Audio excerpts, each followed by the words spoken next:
Hi viewers, welcome to our channel. Present మనతో పాటు దాము బాలాజీ గారు సీనియర్ జర్నలిస్ట్ ఉన్నారు. వారితో ఒకసారి మాట్లాడదాం. సార్ నమస్కారం సార్. నమస్తే. సార్, దువ్వాడ శ్రీనివాస్ ఇటు నాగార్జున గారికి వార్నింగ్ ఇచ్చారని చెప్పేసి ఒక వార్త వైరల్ అవుతుంది సార్. దానికి కారణం ఏంటంటే నిన్నటి నాగార్జున గారి బిగ్ బాస్ ఎపిసోడ్ చూస్తే దివ్యల మాధురి పైన ఫుల్ ఫైర్ అవ్వడం చూసాం ఆ వీడియోలో. సో దీనిపైన దువ్వాడ శ్రీనివాస్ రియాక్ట్ అయ్యాడని ఒక వీడియో కూడా వైరల్ అయిపోతుంది. నాగార్జున అయినా సరే మేము వదిలిపెట్టామని చెప్పేసి దువ్వాడ శ్రీనివాస్ అన్నట్టుగా మరి నిజంగా వార్నింగ్ ఇచ్చాడా?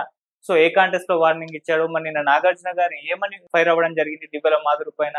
సో ఈ ఎపిసోడ్ గురించి ఏం చెప్తారు? అలాగే సార్, ఈ బిగ్ బాస్ ని బ్యాన్ చేయాలని చెప్పేసి ఎప్పటి నుంచో కూడా ఒక ఫైటింగ్ అయితే బయట జరుగుతుంది. అటు సిపిఐ నారాయణ గారు కావచ్చు, ఈ విధంగా చాలా మంది విమర్శలు చేస్తున్నారు. కొంతమంది కంప్లైంట్ కూడా ఇచ్చేస్తారు బ్యాన్ చేయాలని చెప్పేసి. మరి బ్యాన్ చేసే అవకాశం ఉందా? ఏం చెప్తారు సార్ దీని గురించి? యా మామూలుగా నేను ఇప్పటివరకు బిగ్ బాస్ మీద ఏం మాట్లాడలేదు. సో ఇప్పుడు ఏంటంటే మొన్న వైల్డ్ ఎంట్రీతో 6 మంది ఎంటర్ అయిన తర్వాత ఒక బడ్జ్ అనేది ఏర్పడింది. అప్పటి వరకు బిగ్ బాస్ కి నిజానికి అంత బడ్జ్ రాలేదు. యాక్చువల్గా ఇది సెప్టెంబర్ 7వ తేదీ స్టార్ట్ అయింది. ఇప్పుడు 6th వీక్ నడుస్తుంది. అయినప్పటికీ కూడా బిగినింగ్ లో అంత బడ్జ్ రాలేదు. ఎందుకంటే మామూలుగా అయితే సెలబ్రిటీస్ ఎక్కువ లేరు. పైగా అది ఇంత ఇంట్రెస్టింగ్ గా కూడా లేదు, బోరుగా ఉన్నింది. అయితే ఎప్పుడైతే వైల్డ్ ఎంట్రీ పేరుతో 6 మందిని తీసుకొచ్చారో అందులో ముఖ్యంగా ఆయేషా అండ్ దివ్యల మాధురి వీళ్ళిద్దరు కొంత హడావిడి క్రియేట్ చేయడం మొదలు పెట్టారు. ముఖ్యంగా దివ్యల మాధురి ఆమె మ్యానిపులేట్ చేయడం, దాడిలాగా చేయడం, వాళ్ళని డామినేట్ చేయడం మొత్తం టీంని. అంటే ఒక డిస్ట్రప్టివ్ అంటారు కదా, ఆల్రెడీ అక్కడ ఉన్నోళ్ళు సెటిల్ అయ్యారు, వివిధ గ్రూప్స్ లాగా సెటిల్ అయ్యారు. ఈ మెల్లి ఆ టీమ్స్ని డిస్టర్బ్ చేయడం, వాళ్ళ మధ్య గొడవలు పెట్టడం, వాళ్ళని డామినేట్ చేయడం ఇవన్నీ జరుగుతుంది. పైగా ఆమెకి సూపర్ స్టోన్ పేరుతో సూపర్ పవర్స్ కూడా ఇచ్చారు. అదేంటంటే ఎలిమినేషన్స్ని ఆమె ఆపే ఇది ఉందన్నమాట. సో ఇలా ఇదయ్యేసరికి ఏంటంటే ఆమె మీద బాగా నెగిటివిటీ కూడా వాళ్ళ మీద ఎక్కువ ఉంది. ఎందుకంటే గతంలో తెలుగుదేశం జనసేన వాళ్ళు వాళ్ళకి యాంటీగా ఉన్నారు కాబట్టి ఇప్పుడు ఆ బ్యాచ్ అంతా కూడా ఈమె యాంటీగా ఉంటారు. జనరల్గా కూడా ఒక కుటుంబాన్ని విడదీసిన స్త్రీగా కూడా ఆమెకి చాలా మంది ఫ్యామిలీలో కూడా లేడీస్ కూడా ఆమె పట్ల వ్యతిరేకంగా ఉంటారు. సో అదొకటి. రెండోది ఏంటంటే ఎప్పుడైనా నేను అగ్రెసివ్గా నేను చేసిన తప్పు కాదని ధైర్యంగా నిలబడి మాట్లాడడం కూడా చాలా మందికి నచ్చదు. అంటే ఒక రెగ్యులర్ ఫ్యామిలీ లేడీ లాగా ఆమె లేదు. బహిరంగంగా ఆమె ఒక వేరే వాళ్ళ హస్బెండ్తో బహిరంగంగా తిరుగుతూ మాట్లాడుతుంది అన్న ఇది ఆమెకు వచ్చింది. ఇక్కడ సేమ్ మనకి ఇక్కడ అల్లరి నరేష్, పవిత్ర వాళ్ళది కూడా సేమ్ స్టోరీనే, కానీ పవిత్రకు అంత నెగిటివ్ రాలేదు. ఎందుకంటే ఇది ఆమె పట్ల అక్కడ వ్యతిరేకత వచ్చింది. ఇదే సేమ్ ఇష్యూనే అక్కడ. కానీ అక్కడ రాజకీయాల వల్ల ఏమైందంటే మరి రాజకీయాలు లేకపోతే వీళ్ళది కూడా ఎవరు పట్టించుకోరు. అలాగే ఇప్పుడు ఆమె బిగ్ బాస్లోకి వచ్చినాక ఇదైంది. ఈ నేపథ్యంలో మీడియా దువ్వాడితో కూడా మాట్లాడింది. దువ్వాడి గతంలో కూడా ఆమె ఎవరిని క్యార్ చేయదు, నాగార్జున కూడా క్యార్ చేయదు, ఇచ్చిపడేస్తుంది అన్న వీడియో అప్పుడు కూడా వైరల్ అయింది. ఇప్పుడు ఏంటంటే ఈమె దివ్యల మాధురి మీద నాగార్జున ఫైర్ అయ్యాడు. రాత్రి వీడియో చూసాం మనం. అందులో ప్రధానంగా అతను ఏంటంటే ఒకటి ఈమె కళ్యాణ్ని వాళ్ళని హీనంగా మాట్లాడడం, తర్వాత కొంతమందిని ఇబ్బంది పెట్టే విధంగా బిహేవ్ చేయడం, పెత్తనం చేయడం ఇవన్నీ ఉంది. దాంతో అతను సుమన్ శెట్టిని అడిగాడు, ఏంటి నీ ఒపీనియన్ ఏంటి, తప్పు చేసింది అనుకుంటున్నాను. ఎందుకంటే సుమన్ ఇప్పుడు కెప్టెన్గా ఉంటున్నాడు. దీంట్లో కెప్టెన్ అనేది కూడా పెట్టారు. సుమన్, గౌరవ్ ఇలాంటి వాళ్ళు కెప్టెన్గా ఉంటున్నారు. సో దాంతో సుమన్ కూడా చెప్పాడు, ఖచ్చితంగా ఈమె తప్పు చేసిందని నేను అనుకుంటున్నానని వీడియో సాక్ష్యం కూడా చూపించాడు. సో దాంతో ఈమెను అడిగినప్పుడు నా తీరే అంత అన్నట్టుగా ఈమె మాట్లాడింది. సో మరి నీ తీరే అంత అయితే నాతో మరి నువ్వు లేవు కదా, ఇప్పుడు బాగానే ఉన్నావు కదా అన్నాడు. సో దాంతో ఆమె సైలెంట్ అయింది. దాంతో తప్పు చేసినట్టుగానే అతను భావించి ఆమెని నువ్వు చెప్పిన విషయం కరెక్ట్గా ఉండొచ్చు కానీ చెప్పిన తీరు కరెక్ట్గా లేదు అనేది గట్టిగా మందలించినట్టుగానే చెప్పుకోవచ్చు. అట్లాగే ఆడియన్స్ను కూడా అడిగాడు, అంటే ఈమెకి సూపర్ పవర్స్ ఉండాలా, తీసేయాలంటే తీసేయడమే మంచిదని ఆడియన్స్ కూడా చెప్పారు. దాంతో ఆమెకు తీసేశారు.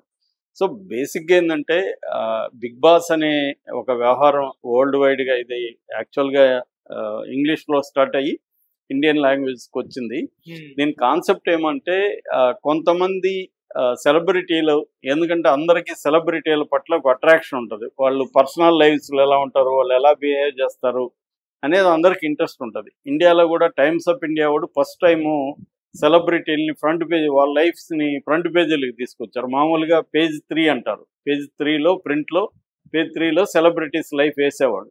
ఓకే. కానీ ఫ్రంట్లోకి తీసుకొచ్చిన ఘనత టైమ్స్ ఆఫ్ ఇండియాలో ఫస్ట్ టైం.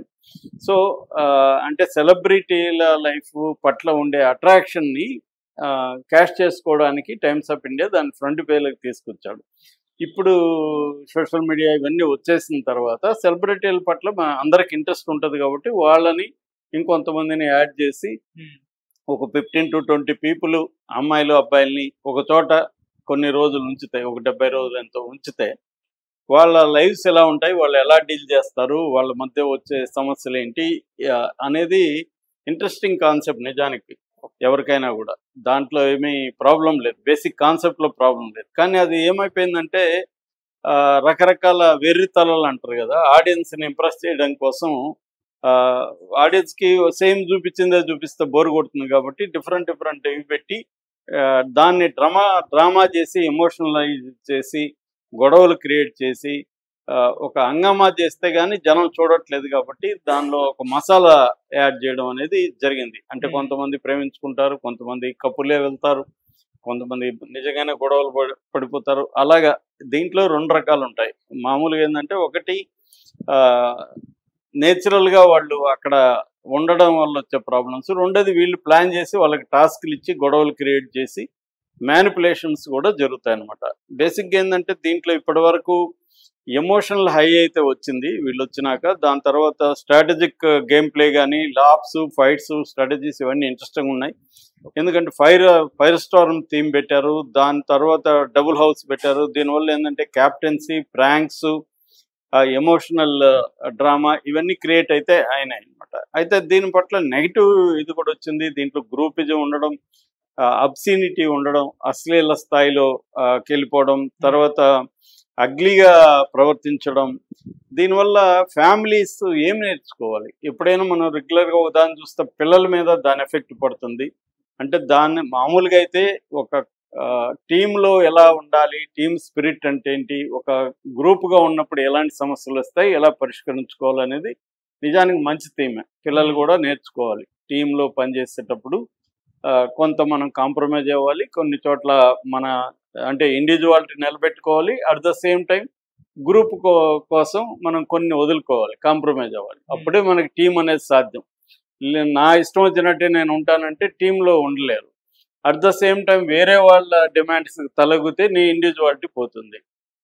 సో ఇది ఒక బ్యాలెన్స్ చేయాల్సిన వ్యవహారం. ఆ బ్యాలెన్సింగ్ అనేది ఎలా జరుగుతుందనే నేర్చుకునే అవకాశం ఉంది కరెక్ట్గా చేస్తే. కానీ ఇది అట్లా లేదనమాట.